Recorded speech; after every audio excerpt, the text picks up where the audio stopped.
Okay, hello everyone.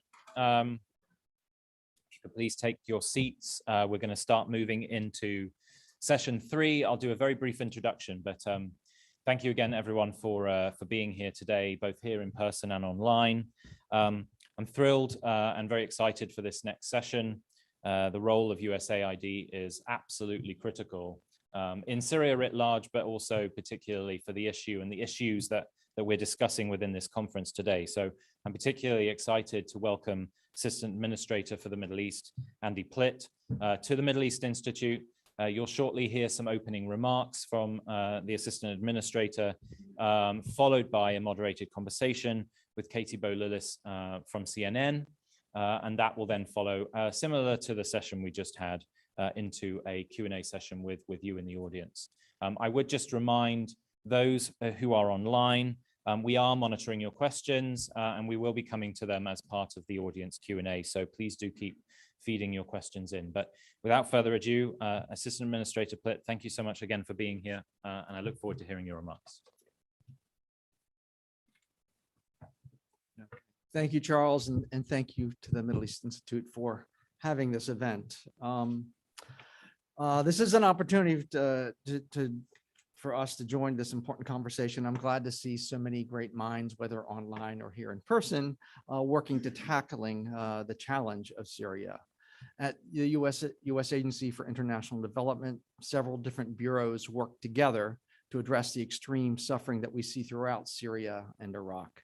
While my colleagues in our Bureau for Humanitarian Assistance focus on the immediate life-saving needs throughout Syria, my team in the Bureau for the Middle East focus on the future and stabilizing non-regime held areas of northeast Syria to help communities to recover. However, the detainee dilemma cuts across all of our work, maintaining security in and around camps in northeast Syria, and facilitating humanitarian access is a challenge of today, but we know that the best solution for tomorrow is voluntary, safe, and dignified return and repatriation of camp residents. This afternoon, I'd like to share with you what USAID is doing to try to improve today and tomorrow for all Syrians. Because the sheer scope of the challenges that Syrians face today are the result of 11 long and costly years of war, and the steepest cost of which have been borne by the Syrian people. They have seen vicious fighting, unprecedented human suffering, and a deterioration of the most basic form of living. An estimated 4.6 million people are in need of humanitarian assistance. 6.7 million people remain displaced inside of Syria, a number that doesn't include Syrians who are displaced in neighboring countries. Many of these people have been displaced multiple times. Tens of thousands remain detained or disappeared, with their families and loved ones unaware of their fate. Although the current levels of violence in Syria are relatively low compared to previous years, the humanitarian situation has actually gotten worse. Humanitarian needs are at their highest level throughout the country, and the COVID pandemic and drought have further compounded the challenges. More than 3/4 of Syrian households are unable to meet their families' basic needs. Our foremost objective in Syria, as USAID, is to alleviate human suffering. Since 2011, the United States has provided over $14.9 billion in life-saving humanitarian assistance, and we continue to provide vital food and health assistance, access to water, sanitation and hygiene, and shelter and protection services. USAID has helped reach more than 5 million people each month with humanitarian assistance across all of Syria's 14 governorates. The cost and logistical hurdles of providing assistance on this scale are vast, as you might imagine. As the war grinds into its 12th year and Russia's war on Ukraine diverts global attention, donor fatigue is a real challenge. Compounding the challenges of securing sufficient funding, cross-border access to move humanitarian aid to those in need remains a perpetual source of difficulty. In northwest Syria, there are more than 4 million people in need of humanitarian assistance who can only be reached at the scale necessary by providing humanitarian assistance cross-border from Turkey. Last year, the UN-led cross-border response enabled humanitarian actors to reach 2.4 million people a month, including food and nutrition assistance, dignity kits for women and girls, and critical medical items and supplies to help people survive the cold winter months. Yesterday, the UN Security Council passed a disappointing cross-border resolution reauthorizing the Bab el-Hawa crossing for only 6 months. I think as Ambassador Thomas Greenfield clearly explained in her notes afterwards, a straightforward 12-month renewal was essential. This resolution will make it much harder and costlier for humanitarian actors to plan their operation and to procure necessary supplies. We will use all of our means available to advocate for continued humanitarian access and to deliver U.S. humanitarian assistance to the Syrian people in coordination with the UN, NGOs, and other donors. In Northeast Syria, humanitarian assistance reaches tens of thousands of women and children in the Al-Hol camp. Nearly half of the camp's population is made up of Iraqi nationals who the government of Iraq has committed to repatriating. Since May 2021, 2,400 individuals have been repatriated to Iraq, but a total of nearly 57,000 people remain in the Al-Hol camp. USAID's assistance provides critical lifelines, including monthly food assistance and daily bread and access to clean water and sanitation facilities for the camp's residents. In addition, we fund vital mental health and psychosocial support to children, as well as services to prevent and respond to gender-based violence. All of this assistance is needed just to address today's problems in Syria, but we know that building a path to a brighter tomorrow requires planting seeds for progress today. While our efforts to create a more promising future for Syrians are limited to areas outside of regime control, these efforts are critical to stabilize communities and build their resilience against malign actors and groups, ultimately facilitating the return of displaced Syrians to their homes. We build these stable communities on 3 pillars: the provision of essential services, creation of livelihoods and economic growth, and building the capacity for effective responsive governance at the local level. First, we focus on the essential services identified as critical by local communities, such as water and electricity. As areas were liberated from ISIS, USAID focused on rehabilitating water and electrical infrastructure in Northeast Syria. Between 2018 and 2020, USAID restored grid electricity with sustainable hydropower across Northeast Syria. We rebuilt more than 80 miles of transmission lines and 6 power stations, restoring affordable and sustainable power to over 850,000 people, businesses, and networks. Businesses, and critical infrastructure like water stations, hospitals, and irrigation networks. USAID has also rehabilitated 4 drinking water pumping stations, a desalination plant, a water testing laboratory, a filtration station, as well as irrigation canals benefiting 370,000 Syrians. This work is ongoing, and we're continuing exploring ideas such as expanding solar-powered irrigation networks and rehabilitating entire hospital wards. Next, we focus on mitigating the impacts of Syria's deteriorating economy by helping communities in Northeast Syria rebuild their businesses, create jobs, attract investment, and set the foundation for economic growth. Absent access to finance, this is nearly impossible. USAID, through its leadership role on the Syria Recovery Trust Fund, launched the first revolving credit fund. And in its first round, this fund provided over $650,000 in loans to more than 600 Syrian entrepreneurs. With a nearly 97% repayment rate, business revenues are up, jobs are being created, and household incomes are on the rise. This was a remarkably successful program, particularly for an area that is conflict-prone, subject to sanctions, and which continues to face a severe humanitarian crisis. The success of the revolving credit fund inspired investors to provide additional loan capital and direct investment, which USAID has encouraged by working closely with our interagency colleagues to establish a private sector general license that allows investments in specified sectors and areas without violating U.S. sanctions. Last fall, USAID led government efforts to deliver quality wheat seeds to farmers throughout Northeast Syria in an effort to counteract the severe drought conditions and to halt a downward spiral in wheat harvest yields and the quality in the region that was once the country's best breadbasket. Syrian farmers are bringing in the harvest now from those seeds. And in addition to providing wheat that Syrians need for their bread, this harvest is also providing healthy seeds for the farmers' next planting season. We're also strengthening key food sectors such as poultry production, where we have rehabilitated dozens of poultry farms, including hatcheries, fertilized egg farms, so communities no longer have to rely on costly importation of poultry meat and eggs. Finally, we're helping local authorities increase their capacity to effectively support their citizens.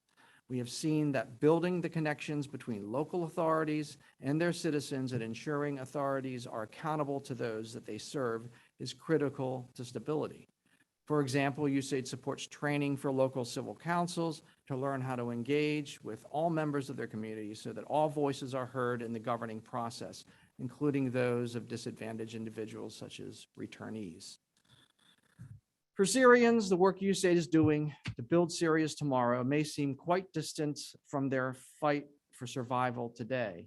However, all of the work being done to address Syria's dilemmas will be squandered if we don't set the conditions for their return now. As we've seen countless times, bad actors such as ISIS thrive in unstable environments. They thrive on disenfranchised populations. They have nowhere to go and nothing to fall back on.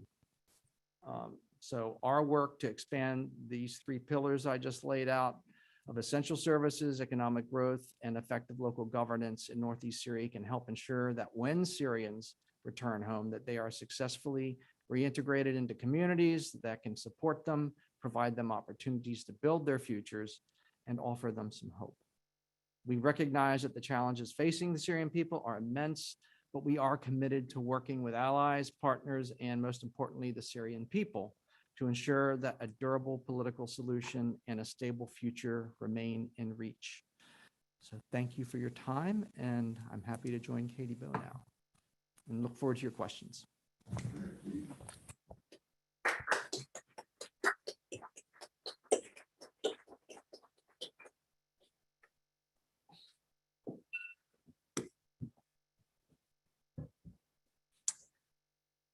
Well, Andy, thank you for being here with us, and thank you to everyone in the audience who is joining us both virtually and in person. Andy, I'm going to jump right in. I want to start with the UN vote. You mentioned this briefly in your remarks. Russia, we understand, obviously on Friday, vetoed a vote that would have allowed the Bab al-Hawa humanitarian border crossing to stay open for another year. This is a border crossing that we understand provides supplies to as many as 4 million Syrians. And yesterday, obviously, UN able to secure a 6-month extension that puts us middle of January when you were having to wrangle over renegotiating this border opening. And so I'm wondering sort of if you can talk a little bit about what impact it's going to have to essentially redebate this issue every 6 months, this kind of protracted uncertainty that every 6 months this critical closure could happen. No, it's a good point. I mean, obviously, we did what we could with our allies on the council and essentially had nearly unanimous agreement that 12 months is necessary. It's what the humanitarian community needs to be able to plan appropriately and to keep costs down, especially in a time of inflation during this time of global food insecurity. But, Russia was isolated, but Russia has the veto. Even China abstained. We were ready to go through if we could have just gotten the Russian agreement. We had 13 countries lined up for it. And 12 months is what's needed. And yeah, we are concerned, particularly with the timing of the next mandate when it comes up after 6 months is right in the middle of the harshest weather period where people aren't most at risk from exposure and already are under sufficient stress. So yes, it is a rather cold and heartless business that they are perpetrating and where we find ourselves. I guess the good news in the short term is that the assistance will continue flowing for the coming months, but the fact that we're going to have to relitigate this again with the Russians at a precarious time for the beneficiaries of all this assistance is truly tragic. Can you give us any sense of the scope of the impact if the worst case scenario does come to pass in the middle of January and this crossing is closed? How many people would be impacted? I'd have to go back and check on the numbers, but certainly the cross-border or the cross-line assistance is just a fraction of the reach of what we can of what the UN agencies can bring across. I mean, the mandate is and references what the UN does, and the U.S. is the United Nations is the largest deliverer of humanitarian assistance. Local NGOs will still be able to continue delivering assistance, but it will be a small fraction of what the UN is able to deliver. And of course, the U.S. provides the bulk of the resources for the UN to be able to do this. So I don't think I have the numbers, but it will be, as I said, a small fraction of what goes through now, which, as you know, benefits up to 4 million people. And I know our assistance benefits the majority of that, around 2.4 million. Right. While we are on the subject of Russia, a major fallout, obviously, of the war in Ukraine has been the exacerbating impact that it has had on the food shortage crisis globally. Can you talk in some detail about the impact on Syria specifically, and what can and is being done to mitigate the fallout?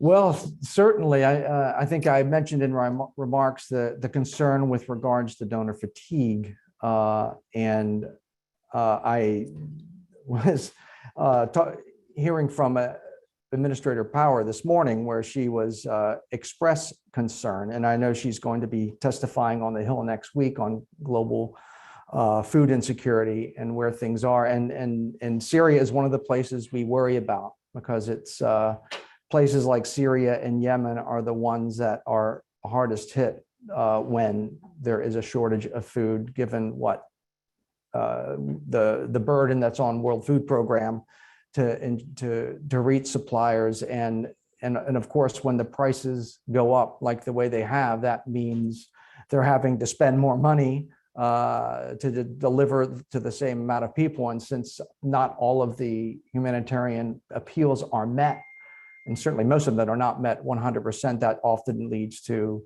rationing of food that they deliver. And so I think that's what we would be looking at and maybe looking at as the food prices have risen, although I understand the price of wheat is now starting to recover.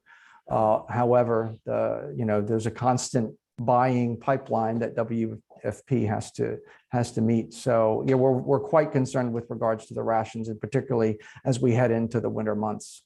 And are you seeing impacts immediately, or is this, as you say, this is something that you're kind of watching coming into the winter? We're still we're not sure whether or not the full impacts have actually hit yet. Right. No, I think it's something we're watching. I'd hesitate to say that we to put numbers down on it, and I think World Food Program is probably best displaced to make those kinds of comments, although they are our major partner. But I know this is also an area that the administrator is quite concerned about. We certainly want to see others in the donor community step up. Given the crisis, we certainly feel like the United States have stepped up. So I expect a lot of our engagements with like-minded countries are going to have this amongst the talking points. I was going to ask you to talk a little bit about long-term funding concerns and about sort of donor fatigue, but I think in particular, what countries is the United States, to the extent that you can tell us, what countries is the United States targeting as potential opportunities to step up their investments? Who needs to be bringing more to the table? I don't think I'm going to call out any particular countries, but certainly the administrator is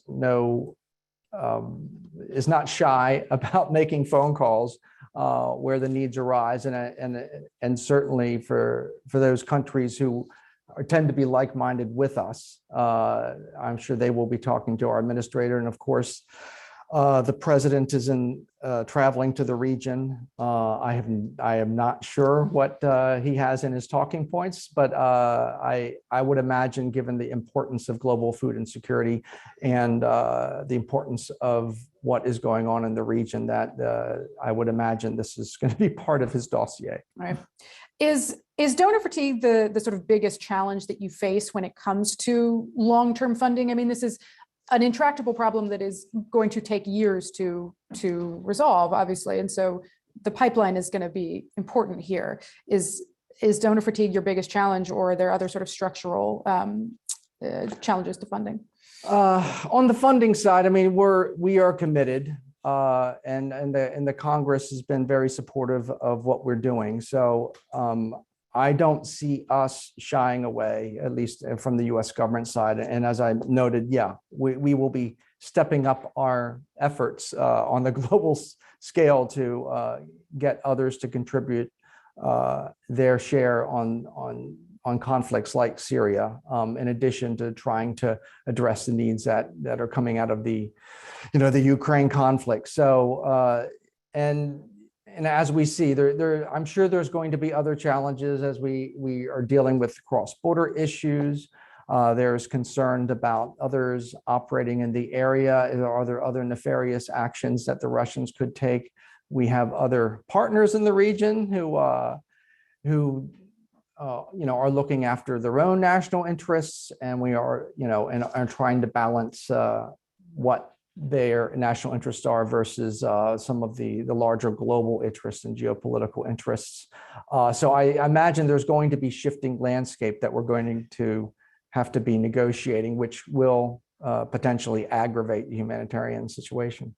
You've teed me up perfectly for one of with the Turkey question. Obviously, one of the things that makes Syria such an incredibly complex problem set is the sheer number of nation state actors that have some level of operations inside Syria. Turkey has launched 4 major operations inside Syria since the beginning of the conflict, and Erdogan is now threatening yet another incursion to create this sort of so-called buffer zone. What impact would it have on both sort of the long-term stabilization efforts inside Syria, the immediate impact of another Turkish incursion, and then in the long run, how does it impact USAID's work if Turkey maintains sort of de facto control over this sliver of Syrian land, right? Is that a long-term destabilizing factor that you would have to account for? Yeah, that's a loaded question. I know, in 2 parts, so take your time.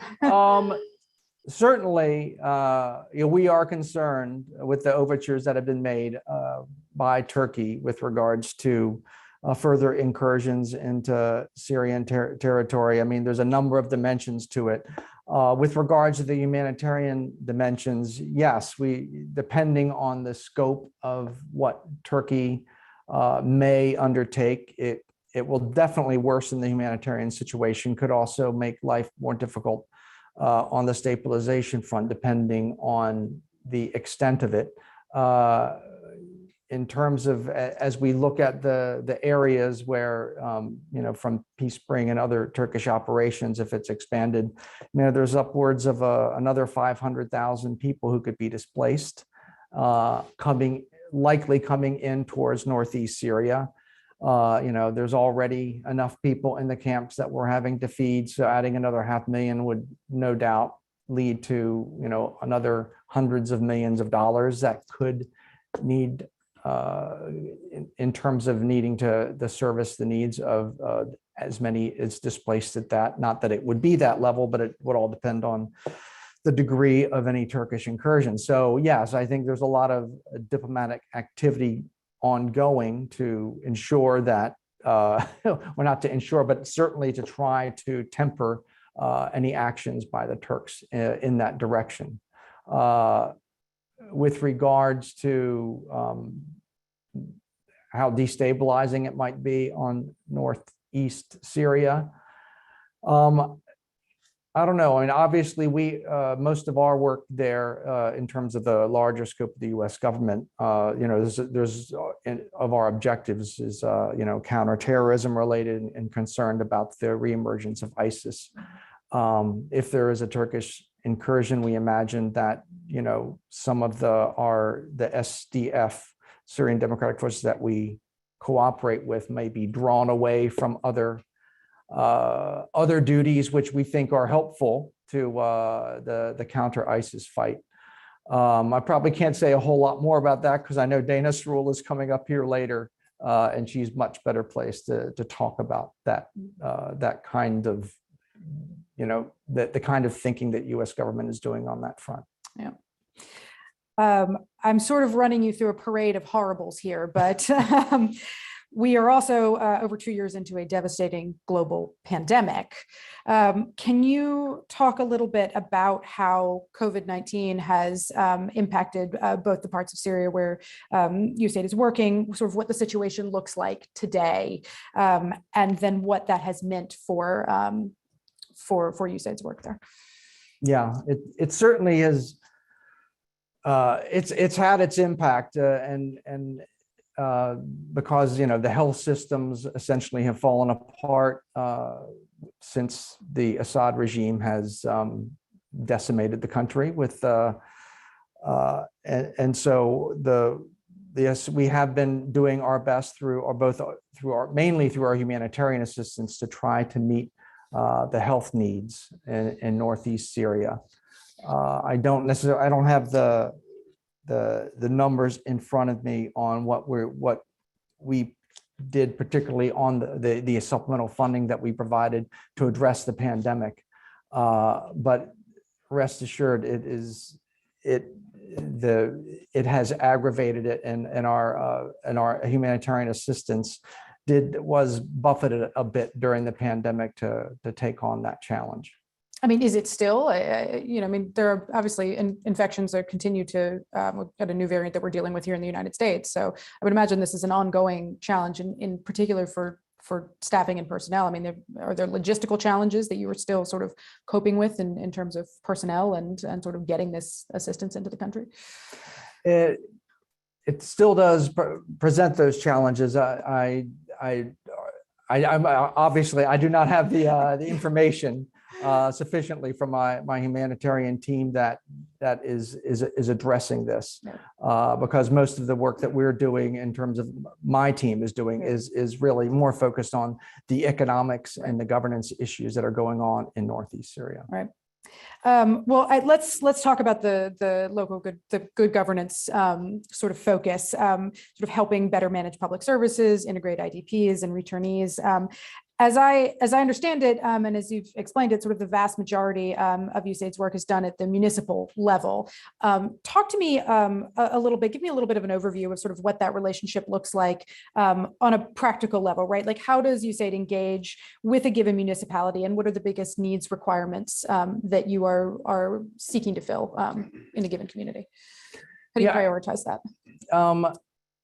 I guess a number of different ways. One of the main thing that we were trying to do is to sensitize those who are serving on the municipal councils to the needs of the citizens, and to create that connectivity between the citizens who are being served and what they and how they would prioritize the needs of their communities, and communicate that to the local councils, so that through the revenue collections that do take place, that projects that are approved by the local councils are targeted to the right kinds of things. So the assistance that we're providing is trying to largely create those linkages so that the local councils can build their credibility, because they're addressing the needs of the citizens, whether it's focusing the resources on fixing the water system, or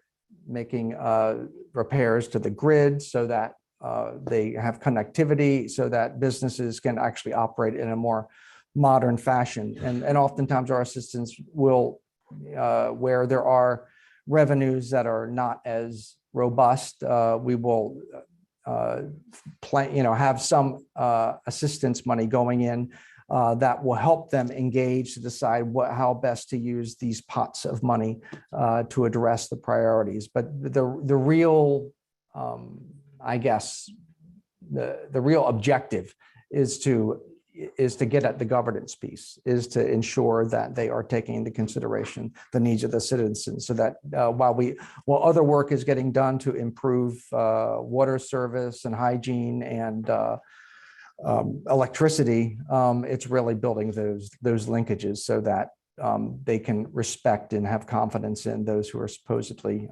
trying to improve the situation and create a better living environment for the community. I mean, is that a training and engagement process, or sort of how do you open that conversation, and how do you sort of foster that kind of attitude, I guess, by local leaders?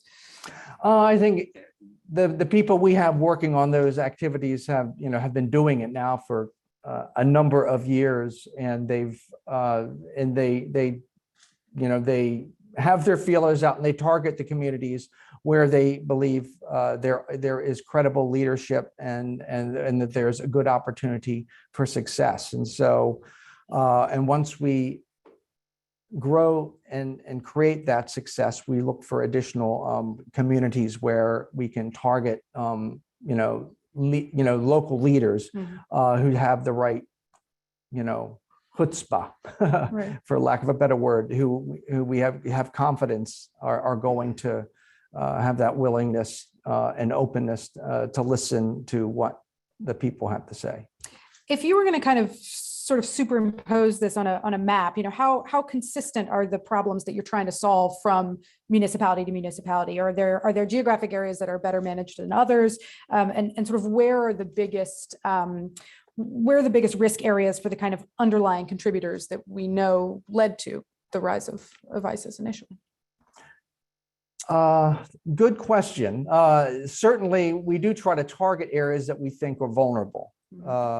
Whether it's near Deir ez-Zor or along the Euphrates River Valley. I can't say for sure, where is the red zone, right? Because I think there's a lot of places where you see ISIS, popping its head up and,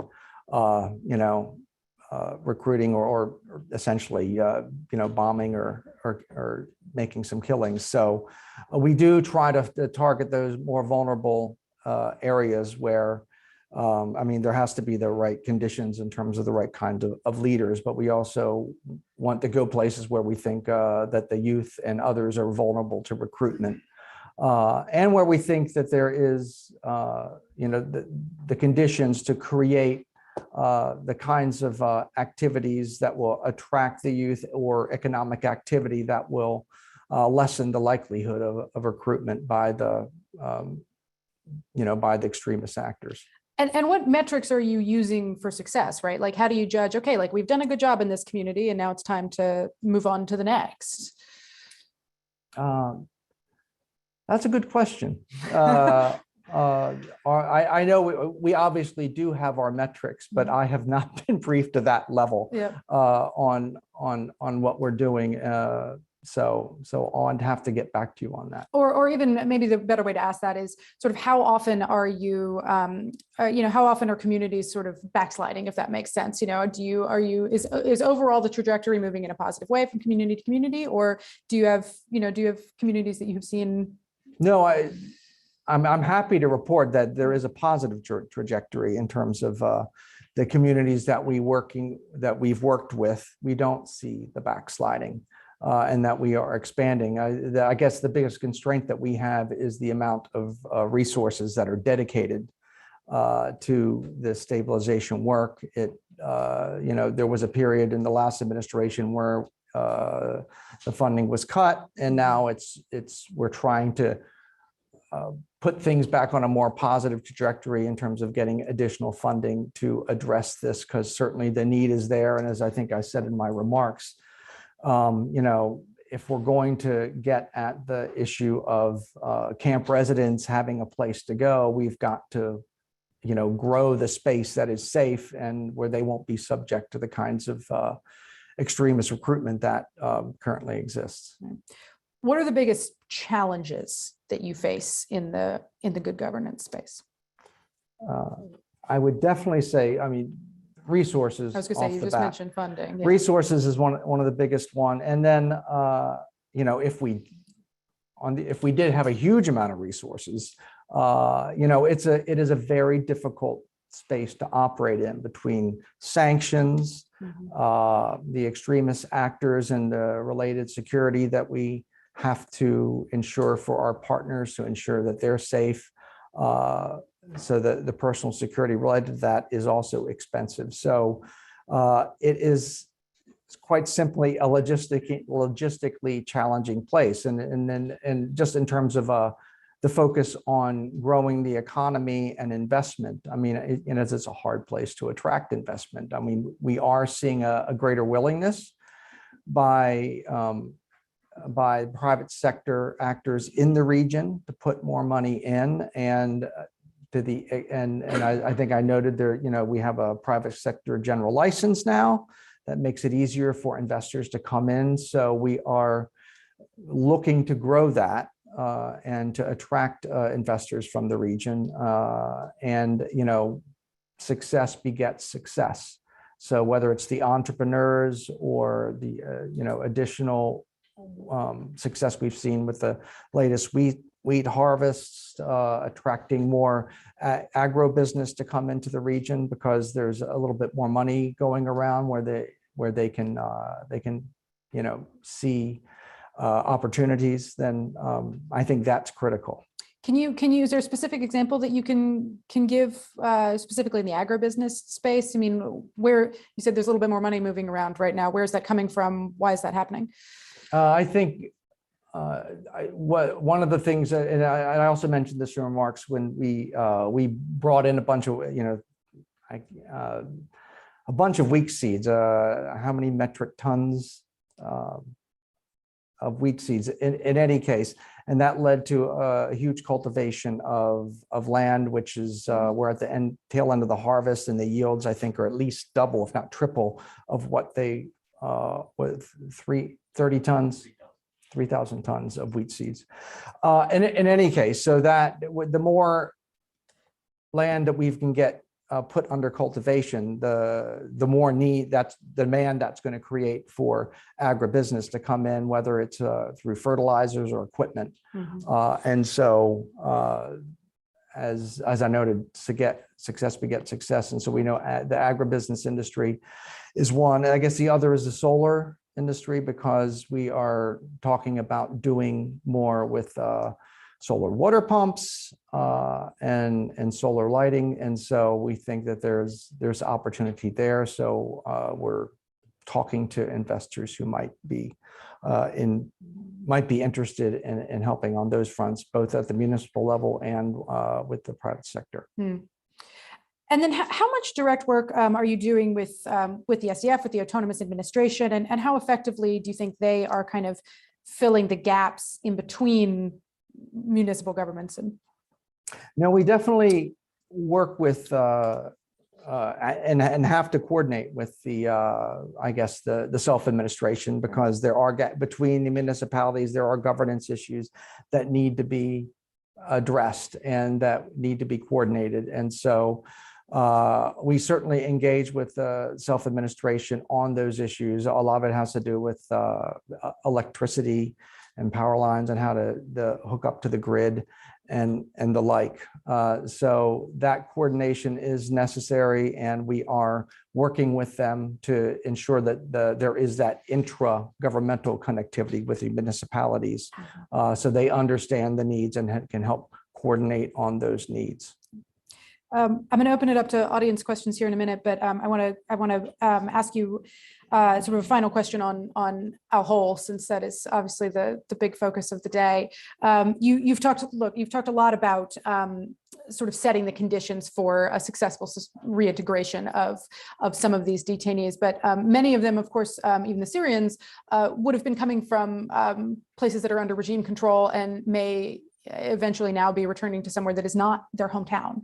And so I'm curious if there is if there are different challenges in sort of trying to reintegrate these two populations, or the work that y'all are doing to sort of set the stage for people to be moving into a community that may not be their own.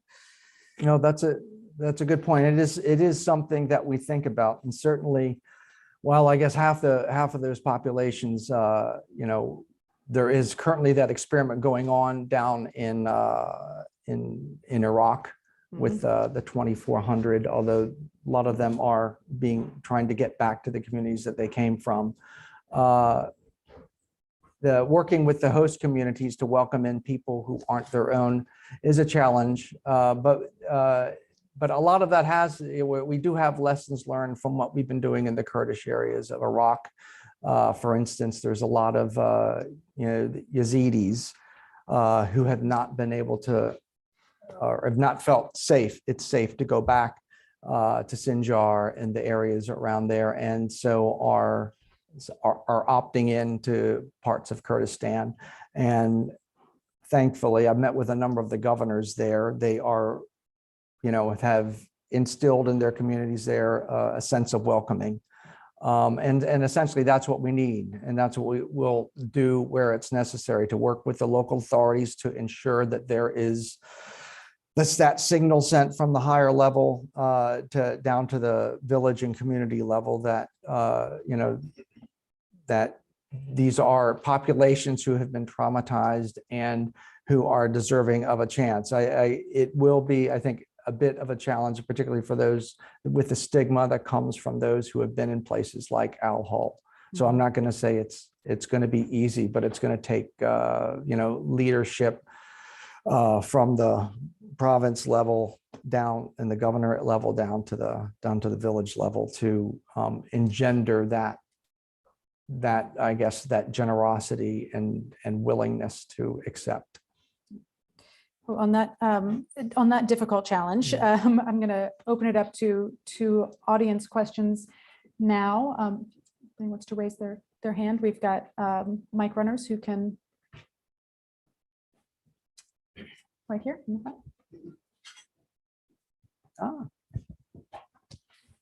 Hi, Andrew, and thank you. Very nice to meet you, Katie, as well.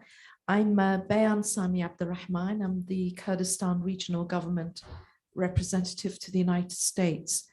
Kurdistan region in Iraq is housing 250,000 Syrian refugees. So it's what happens in Syria to our fellow Kurds and neighbors in Syria is very important.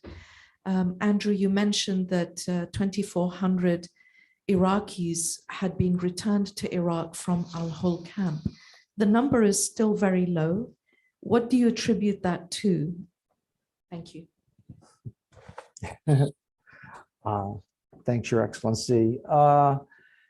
Yes, I mean, there's no doubt it is slow, and the will of the government of Iraq, while they certainly have committed to taking back their citizens, it has been slow going, because I guess that means it's been some 18, not quite 18 months, but some 15 months since they've been returned. And I think we've discussed before, we are pressing them in our diplomatic engagements to accept more and move this along. And I wouldn't say that necessarily that there's a reluctance, but there is some foot dragging. And I imagine a lot of that has to do with just the domestic political situation currently in Iraq, and those in leadership and those vying for positions of leadership, not wanting to upset the apple cart. But that's speculation. I guess what I just have to come back to is that they have made this commitment, and the U.S. government in Iraq is pressing the government of Iraq. And as I've told you, and your governors in Kurdistan who've come in, who have been enormously generous with regards to both the Syrians and the Yazidis who are settled in Kurdistan. The hope is still to get people back to their home communities, and we will continue to help both on the diplomatic front and on the assistance front to move things in that direction, because we understand the stresses that creates in the host communities. Any other questions in the room? Over here in the corner.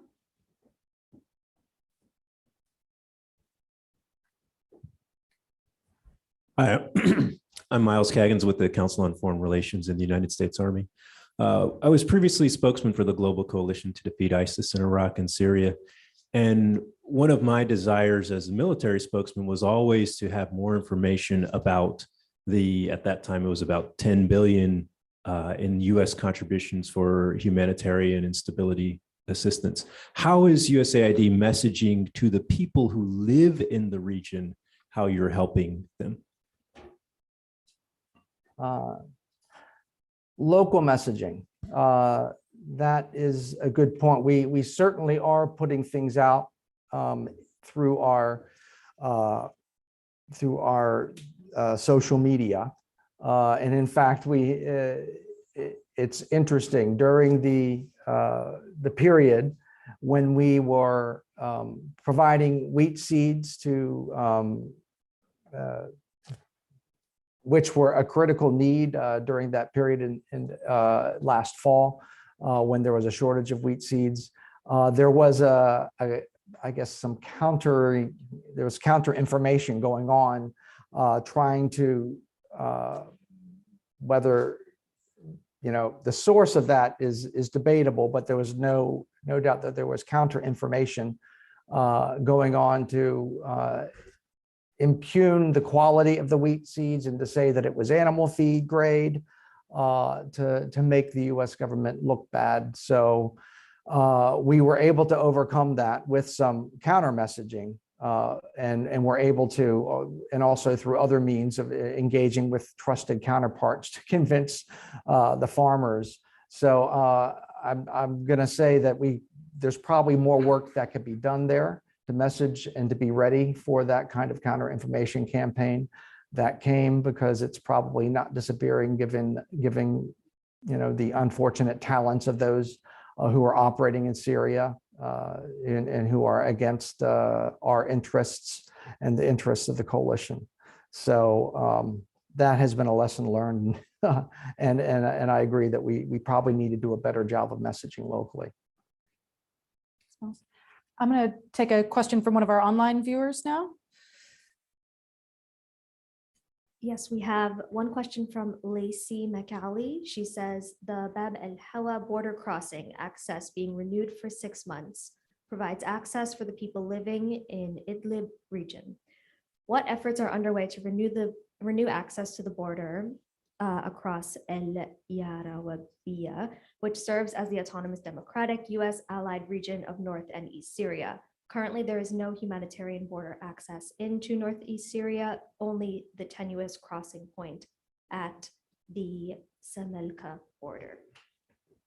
I'm sorry, repeat. I mean, she's talking about the Turkey-Syria border where Bab el-Hawa, or is she? Yes, she's asking primarily about the Turkey-Syria border from Bab el-Hawa. What? I'm sorry?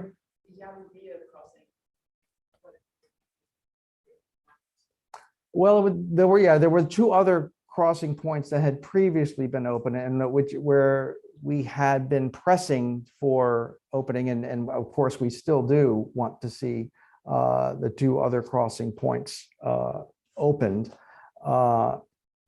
And I remember last summer that was one of the major issues that we were pushing, and unfortunately, with the Russian objections and them carrying the water for the Syrian regime, that has not been necessary, and because the UN has to respect what the Security Council does, we still remain in a place that's stuck, and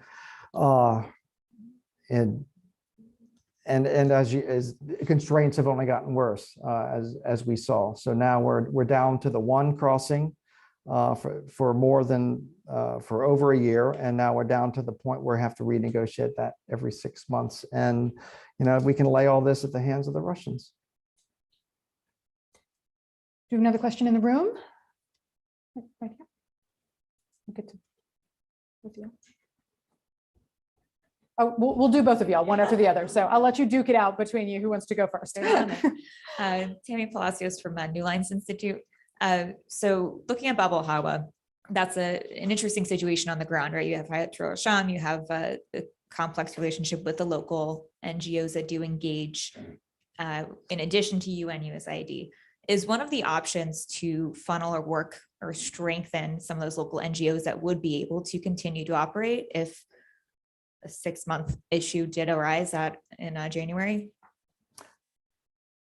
Certainly, we want to do what we can to strengthen them so that they can do more. But I mean, I just don't think there's any way possible to get them to the point where where they could move the volumes that are needed. It's just a matter of scale. I mean, it's only really the UN agencies that have the logistical throughput that can bring in the kind of assistance that's needed, given the scale of need that exists, which, as I think, as we all know, it's only gotten worse. While the fighting has gotten less so, the needs are still growing in terms of the humanitarian assistance that's being delivered. So I think certainly we are slowly trying to build the capacity and the abilities of the Syrian NGOs that are working in the area, but it's still not going to get to the point where they will ever be able to meet the needs that the UN can bring through. And then the lady in the blue here. Hi, thank you so much, Letta Taylor from Human Rights Watch. Could you kindly explain what role, if any, USAID is playing in building or otherwise supporting the creation of so-called rehabilitation centers for adolescent boys currently detained as ISIS family members in Northeast Syria? I have heard about those centers, but USA does not have any involvement in that at the moment. It's somewhat controversial, and there are probably a number of policy hoops that we would have to jump through to engage on that. So at this point, we are not a part of that effort. Can you detail what some of those policy hoops might be? What would be the challenges, or the sort of what are the controversies or the concerns with the U.S. becoming involved in those programs? Well, I think some of the to work with this. I mean, because I think a lot of the work that would be involved in that is getting at the de-radicalization types of work that's necessary. And at this point, we are not doing that kind of that work. I mean, we do a lot of humanitarian assistance. We're trying to assist these people from a humanitarian standpoint, but in terms of the kinds of things that they would want to do in these camps, which I think certainly are needed, if we're talking about creating a society that is going to function well and not result in recidivism, at this stage, we have not made a policy decision to move into that de-radicalization type of work and sphere. It's something that we're looking at, and that I think we all acknowledge is needed, but we aren't there yet. I'll take one more from online. So, yeah. And we have one more from Peter Galbraith. I will summarize the question briefly, and he's asking primarily for your reaction to the following scenario. He says he's frustrated at the unwillingness for most countries and to face up to the reality that most non-Syrian women and children will never be repatriated, and wants you to suggest or consider the alternative. What happens, and how would you react to removing children from the prison camps and from their mothers, placing them in special children's villages and in Kurdish-run foster care? Once separated from their mothers, many countries will then take back these children. And the alternative to that is for them to grow up in these prison camps run, he says, by ISIS.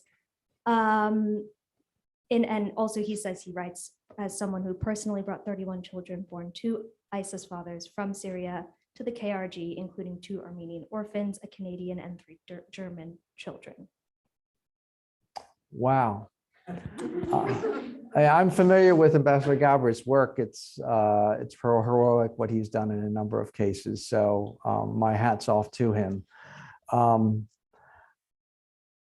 Yeah, that's a fascinating consideration. It's like, in some ways, it's like a Sophie's choice for the future of these children. What's the best path forward to, rip them from their parents or to give them a chance? I don't know. I feel like it's a Sophie's choice.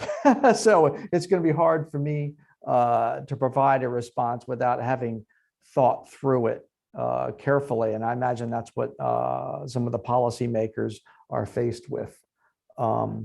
But it may get to that point. I mean, they have already been sitting there for years. I imagine some are aging out into a situation where they're being moved and through no fault of their own, they're being mischaracterized as to what their identity is. So what Ambassador Galbraith is proposing, does make a lot of sense and could save the future for a lot of young people. But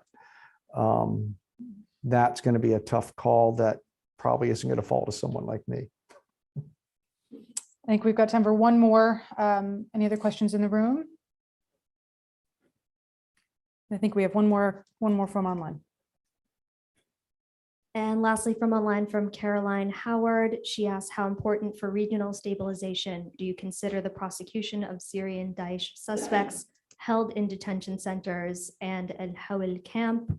What efforts are being made by the AANES in this regard, and how far is USAID able to support any local accountability efforts?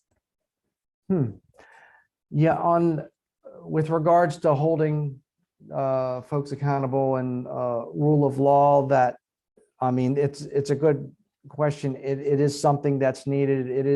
But it is something that we are not engaged in at this time. We just don't work that closely with the self-administration on those types of issues. At least USAID does not. But it is a good question, and it's something that I'm not surprised people want to delve into. I think that's all we have time for today, but Andy, thank you so much for your time, and to MEI for this great event, and to all of y'all for listening. Okay, thank you.